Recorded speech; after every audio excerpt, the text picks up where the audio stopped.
Right now, the president of the Jefferson County Bar Association is on the road to recovery. Only last week, Mark Sparks was quarantined at Baptist Hospital Beaumont. So there was concern the prominent Southeast Texas attorney had contracted the coronavirus during a layover in China. Results came back negative. Tonight, he's speaking out about the scare with our own KFDM's Angel San Juan. And he joins us in the studio tonight. Angel, he was pretty proactive with this. He sure was, Tiffany. He had a very high fever, was short of breath, and of course, he had recently been in China. All red flags for the coronavirus. Turns out he did not have it, but what he has tonight is a story to share. Southeast Texas attorney Mark Sparks spent most of January traveling across Southeast Asia. Quite an adventure, and as these photos show, Sparks had fun on this trip of a lifetime. It was a great trip. It really was. I didn't get sick once for 3.5 weeks, and I ate street food and traveled and climbed a mountain and went to Laos and went on an island in Thailand. It was beautiful. But nearly 2 weeks after his journey ended, Sparks' high spirits took a dive. I took my temperature and it was 104.5. And so I had high temperature as a kid. I knew to get into a bathtub of tepid or mild water. I did that. I got it down to 104. And then I started thinking, well, you know, you've been short of breath all day. And I thought it was just stress from work.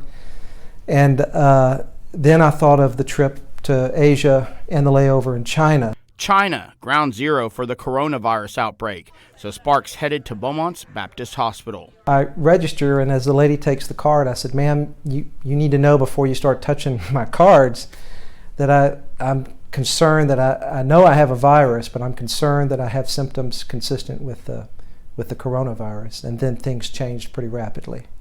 They provided me a mask, they sat me down, they prepared that isolation room. A room in which Sparks would remain 4 days in quarantine. I sort of knew when I went in I'd be there for a while, so I took a work laptop and did a lot of work in bed.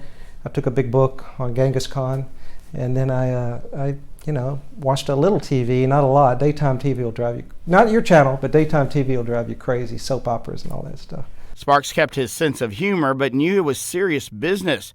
That's why he was so relieved when the test results came back negative. He comes in without his mask on, and I was like, doctor, you know, you don't have your gown and mask on. He says, it's okay, you're good to go.